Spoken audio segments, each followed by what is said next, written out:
บิ่งยังกะหำกินเพื่อนเลยฮู้อยู่บ้านนี่คนดังนะนี่คนดังนะนี่โตมาหาน้องสายฟ้าได้ไงพี่น้องน้องสายฟ้าอยู่กันจะคนเดีอยู่คนเดียวได้ไหมพี่น้องกินข้าวคนเดียวไปไสกับบ่มีหมู่บ่เงาบ่อยู่คนเดียวบ่มีไผว่าเอานำเนาะกับบ่ม่วนเด้น้องสายฟ้าเพิ่นอยู่ผู้เดียวกลางคืนนี่ก็คือสิมืดตื้อๆเลยพ่อพี่น้องเนาะแต่กี้น้องสายฟ้าอยู่เฮือนหลังนั้นบ่เอาเจ้าก็ผู้สาวแป๊ดนึงแต่กี้เพิ่นอยู่เฮือนหลังนั้นทุกคนสาวแป๊ดมันนั่งเลยไม่จะเขาเร็วได้ เข้าบ่เขาในน้องสาวเลยก็เลยมานั่งลิ้นน้ำเพิ่นมื้อนี้เนาะมานั่งลิ้นนั่งเว้าอยู่บ้านจักบ้านเพิ่นเลยบ่ฮู้จักเลยน้องสายฟ้าบ้านหัวเมืองทุกคนไก่ได้เพื่อนพี่น้องอันนี้ก็มานั่งลิ้นนั่งนั่งลมนำน้องสายฟ้าเพื่อนพี่น้องเป็นครั้งแรกที่ได้เข้ามาเนาะก็คือเห็นในคลิปเนาะหลายคลิปนำเขาอายเพื่อนเนาะแต่กันเบาหนงแน่แต่ก็ได้มานำกันนะเพื่อนพี่น้องเห็นเพื่อนถ่ายเบาบ้างก็เลยมานะบ่เคยเห็นตะเกือน้องสายฟ้าเป็นไผเด้ว่าซั่นบ่เคยเห็นนะน้องสายฟ้าเอ้ยบ่เคยเห็นตัวจริงมื้อนี้มาเห็นตัวจริงแล้วมื้อนี้ฮะเพิ่นก็อยู่ผู้เดียวเพิ่นก็โอ้ยขี้ค้านลิ้นผู้เดียวได้อเพิ่นว่า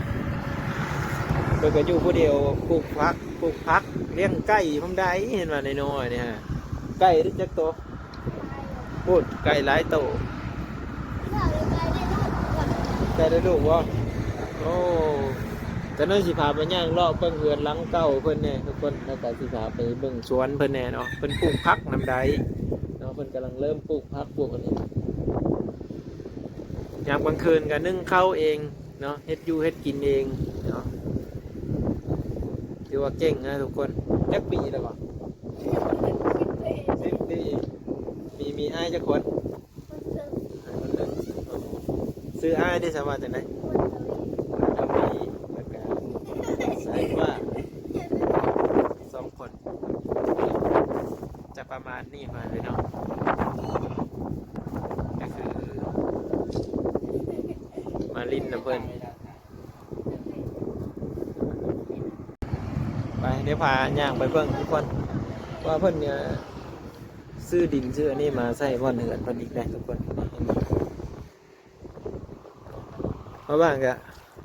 มาแล้วก็สิถ่ายบรรยากาศให้เบิ่งได้ทุกคนได้มีสวนผักปลูกผักเป็นปลูกผักนำอันนี้คือเหือนหลังเก่าเพิ่นเด้อตัวนี้เด้อทุกคนนี่มาเห็นแล้วก็โอ้ที่เพิ่นอยู่กันแบบนี้เนาะอยู่กับอ้ายเพิ่นอันนี้ก็ยังบ่ทันได้ถามรายละเอียดซ้ำเลยทุกคนอันนี้เป็นเหือนหลังเก่าเนาะพี่น้องที่อยู่นี้ก็มีปลูกเองน้ำเพิ่นเลยต่างๆนะแต่ว่าบ่ฮู้ว่าพ่อน้องไปใช้แม่ไปใช้นะเดี๋ยวสิเฮาไปถามใหม่เนาะอันนี้คือบ่อนอยู่บนเสาเพิ่นว่าใกล้เพิ่นได้ลูกแล้วว่าซั่นนี่อันนี้คือต้นบักม่วงเนาะเป็นปลูกต้นบักม่วงเส้นทางนี่ก็รถนี่แล่นวันเนาะแถวนี้เนี่ยเศรษฐกิจดีก็คือมีสวนอ้อยเนาะอ้อยบ่อนนั้นเพิ่นมีรับซื้อมีโรงงานอ้อยโรงงานน้ำตาลซั่นๆแถวนี้นะทุกคนอันนี้จะเป็นสวนผักสวนขัวเพิ่นเนาะแล้วก็อ้อมนี่อันนี้คือข้อไก่น้องเด้อนี่เด้อไก่น้องก็น่าจะมีไก่อยู่คนละหลายโตอยู่วันนี้ป้าบ้างก็เคยผ่านอยู่แถวนี้เนาะผ่านไปทางนี้แหละไปธุระแน่แล้วก็เลยเห็นอยู่ดอกบ้านหลังงามแต่ว่าป้าบ้างบ่เคยเข้ามาจักเทื่อก็บ่ฮู้ว่าบ้านนี้แหละเป็นบ้านของไผนะถ้าก็มาฮู้มื้อนี้แหละว่าเป็นบ้านของน้องสายฟ้านี่อันนี้จะเป็นสวนผักเพิ่นเด้นี่เพิ่นว่าฮดผักน้ำแน่เพิ่นว่าเนาะสวนผักเพิ่นว่าปลูกผักน้ำแน่เด้อเพิ่นว่าก็เลยบ้างก็เลยมาเบิ่งสวนผักเพิ่นนำ กระสมกับเด็กน้อยที่ว่าอยู่ผู้เดียวนั่นแหละทุกคนเนาะน้ำบาดาลนี่ก็เฮ็ดสำเร็จแล้วเนาะมีแต่อ้อเนาะก็หลายมื้อพุ่นแหละจังสิได้มาหาเพิ่นอีกหั้นนะเพราะว่าเส้นทางมันไกลแฮงเห็นบ่สูบน้ำได้ปกติเลยเด้อพี่น้องน้ำนี่จะรออยู่นี่เลยนี่น้ำใกล้ๆนี่บ่เขาสูบแล้วมันขึ้นมาเลยเนาะใกล้ๆเลยน้ำเพิ่นวันเฮ็ดอยู่เฮ็ดกินเพิ่นเนาะแล้วก็ห้องน้ำปะย่างเบื้องห้องน้ำก่อนทุกคนเนาะเดี๋ยวมาถ่ายภาพบรรยากาศอ้อมแล้วก็พากันเก็บขี้เหงื่อแล้วเนาะเก็บขี้เหงื่อใบไม้อะไรพากันเก็บกับน้องเนาะแล้วก็บอกว่าจะเป็นนั้นเอิ้นว่าอะไรก็อันน่ะถุงยางเนาะเก็บถุงยางอิหยังต่างๆนั่นแหละทุกคนเนาะเก็บแล้วเนาะอันนี้ก็คือห้องน้ำของน้องเนาะโอ้คักหลายเพื่อนพี่น้องห้องน้ำกันเนาะเพิ่นมีโซล่าร์เซลล์ติดเอาไว้เนาะโอ้อันนี้คือมีเสาบ่นี่ทุกคนเบิ่งก่อนเด้อหรือว่าบ่มีเสาบ่จ้ะ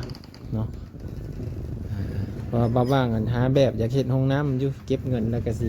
เฮ็ดห้องน้ำสร้างห้องน้ำคือกันแหละบ้างกันบ่ทันได้มีห้องน้ำเนาะอยู่บ้านอยู่เฮือนกันแต่ว่าน้องอยู่ผู้เดียวก็จังได๋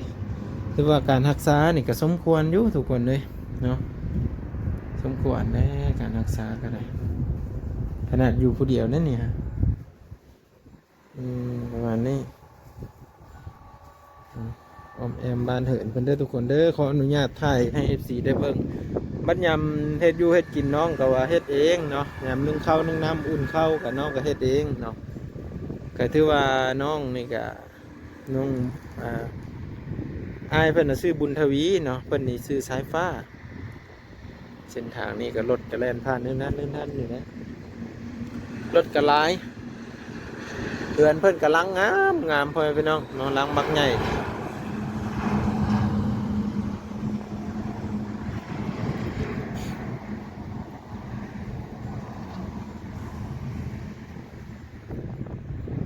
ลำบักใหญ่งามๆเลยพ่อแม่พี่น้องเลย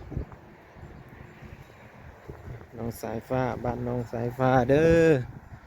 FC ก็น่าจะเคยเบิ่งอยู่ซองใหญ่เนาะบอกว่าจะเป็นซองเบาลีเบาเตียงเพิ่นพุ่นแหละน้องเบาแสนเบาเพิ่นเลยหลายๆคนเพิ่นพี่น้องมาบ้างฮักก็เคยเข้ามาเด้อฮักก็เคยเข้ามาครั้งแรกเลยก็ว่าได้ว่ายังบ่ทันได้รู้จักว่าพ่อแม่เพิ่นอยู่ไสนะพ่อพี่น้องก็น่าจะรู้จักว่าลำช่องใหญ่แรกก็มีน้องบางที FC เพิ่นรู้จักนะแต่ว่าบ้างกันบ่ทันฮู้เนาะถือว่าสำเร็จแล้วได้เหินสารเพิ่นอยู่ได้เนาะแต่ว่าเพิ่นอยู่ผู้เดียวพี่น้องเนาะน้องเพิ่นอยู่ผู้เดียวถือว่าเก่งเนาะในการรักษาเหินสารเนาะเมื่อนี้ก็มาขี่รถมาพี่น้องเนาะ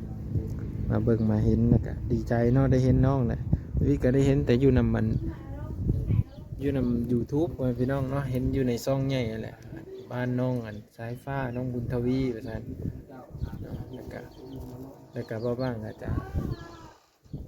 พามาเบิ่งหรือว่ามาสอบถามเพิ่นใหม่เนาะพี่น้องเพื่อจะให้ FC ได้รู้จักอีกเนาะในวิดีโอต่อไปนะพี่น้องตัวนี้ก็สิซ้ำนี้ไว้ก่อนนะไป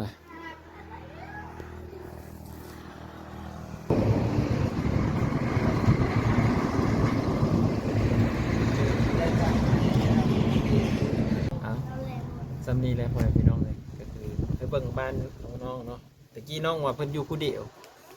น้องสายฟ้าอยู่กับอ้ายบ่ตะกี้น่ะโอ้อยู่ผู้เดียวบ่นี่แม่ได้จ้ะพ่อได้พ่อก็ไปไทยแม่ก็ไปไทย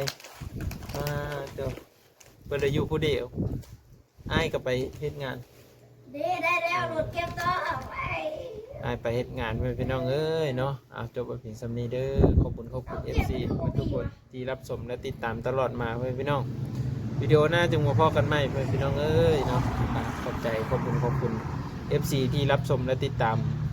น้องสายฟ้านะเมื่อนี้ก็มาเบิ่ บิ่งวิถีชีวิตของเพิ่นทางนี้เนาะวิดีโอหน้าพ่อกันใหม่เพิ่นพี่น้อง